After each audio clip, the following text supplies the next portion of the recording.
Sudah hampir lebih dari sebulan kasus pembunuhan ibu dan seorang anak perempuan di daerah Subang, Jawa Barat masih belum menemukan titik terang. Betapa tidak, karena sampai detik ini pihak dari kepolisian belum mengungkap siapa dalang dibalik pembunuhan ibu dan seorang anak perempuan yang berada di daerah Subang. Meski begitu, kriminologi Unpad Yasmil Anwar mengidentifikasikan bahwa pembunuhan ibu dan anak yang berada di daerah Subang tersebut mengarah ke kasus pembunuhan berencana.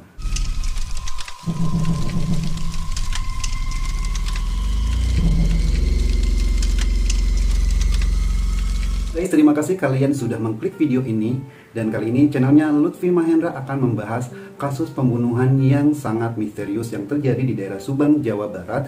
Namun sebelum kita ke kronologinya, mari kita doakan bersama semoga kedua almarhum mendapatkan tempat yang layak di sisi Allah Subhanahu wa Ta'ala. Tepatnya pada tanggal 18 Agustus 2021, seorang perempuan yang bernama Tuti yang usianya 55 tahun dengan Amelia Mustika Ratu yang biasa dipanggil Amel yang berusia 23 tahun ditemukan tewas dan jasadnya ditemukan di belakang bagasi mobil Alphardnya dia. Pelaku pembunuhan Tuti dan Amel di Subang ini sangat leluasa keluar masuk rumah korban dan sepertinya hafal sekali dengan keadaan kondisi ruangan atau rumah korban. Pelaku pembunuhan di daerah Subang itu yang diduga lebih dari satu orang menghabisi Tuti yang usia 55 tahun dan Amel Mustika Ratu yang berusia 23 tahun. Korban adalah seorang ibu dan anak yang dihabisi di dalam kamar korban. Setelah menghabisi korban di kamar, pelaku kemudian membersihkan dan memandikan jasad korban di kamar mandi dan memindahkannya ke bagasi mobil Alphard yang berada di garasi. Motif dari kasus ini juga masih belum terungkap karena pendalaman penyelidikan juga masih dilakukan. Namun disclaimer aja bahwa si suaminya korban atau Pak Yosep ini memiliki dua istri. Jadi yang meninggal itu, yang dibunuh itu yang bernama Tuti itu adalah istri pertamanya Yosep. Dia mempunyai dua anak, yaitu ada Yoris dan Amelia Mustika Ratu yang menjadi korban. Dan istri keduanya itu adalah Mimin.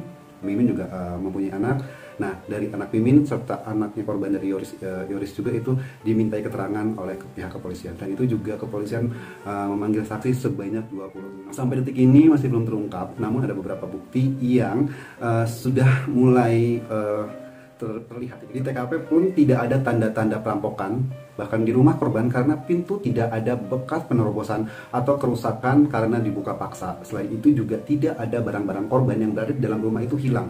Hanya handphonenya Amel yang hilang pada saat kejadian. Jadi kasus pembunuhan ibu dan anak di Kecamatan Jalan Cagak, Subang, Jawa Barat itu belum kunjung terungkap.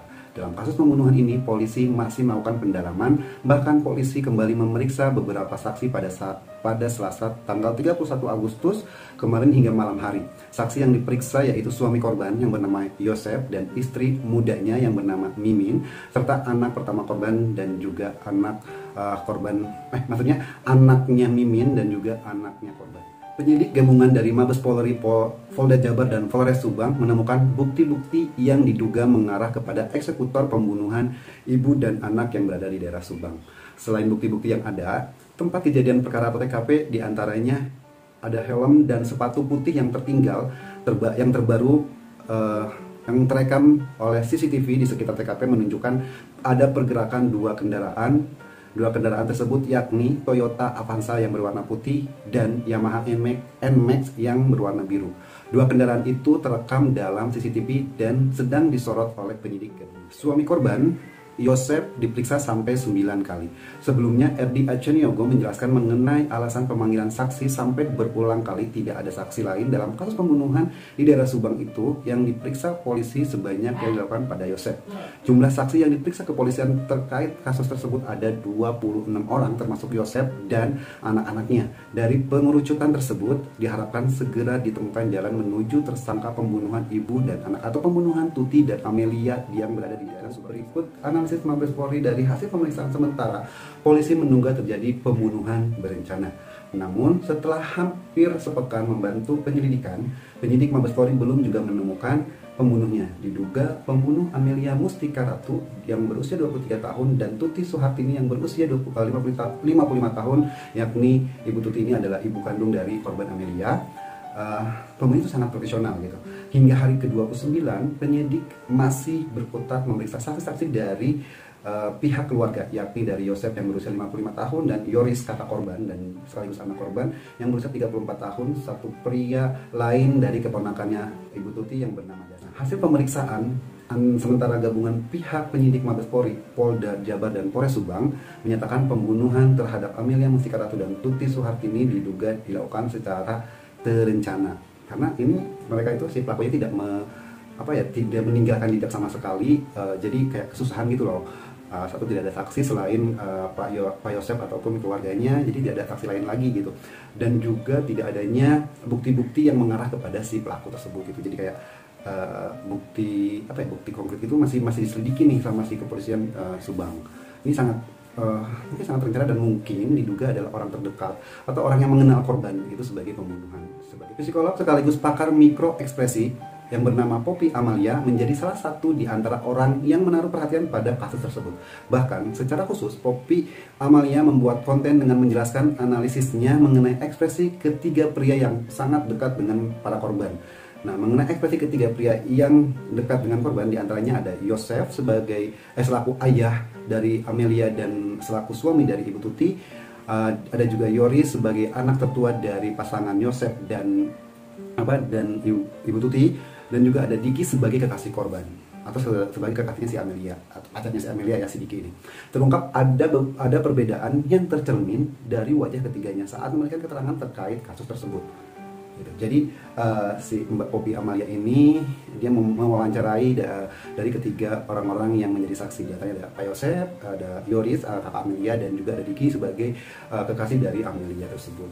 Nah, aku juga ngikutin konten-kontennya Mbak Poppy Amalia. Jadi konten-kontennya Mbak Poppy ini sangat update sekali ya. Maksudnya dia sering update terus, jadi kayak gue ini nggak ketinggalan karena gue juga ngikutin. Nah guys, bagaimana menurut kalian? Nah, kalau kalian punya update terbaru dari kasus ini, silahkan tambahin di kolom komentar. Dan semoga pelaku pembunuhan dari Ibu Tuti dan juga Amelia segera ditangkap atau segera cepat tertangkap. Selain itu juga kita harus memberikan apresiasi setinggi-tingginya kepada tim kepolisian yang sudah bekerja keras dalam kasus ini. Semoga mendapatkan titik terang dan si pelaku pembunuhan semoga cepat. Gue Lutfi Mahendra pamit undur. Kalau gue ada kata-kata yang salah atau ada informasi yang tidak lengkap gue sampaikan dan kalian mengetahui informasi-informasi dalam kasus ini, kalian juga boleh tambahin di kolom komentar ya. Oke, kalau gitu gue pamit undur. Wassalamualaikum warahmatullahi wabarakatuh. Namun jangan lupa support tombol subscribe, like, komen, dan juga aktifkan serta share agar channel ini bermanfaat buat orang-orang luar.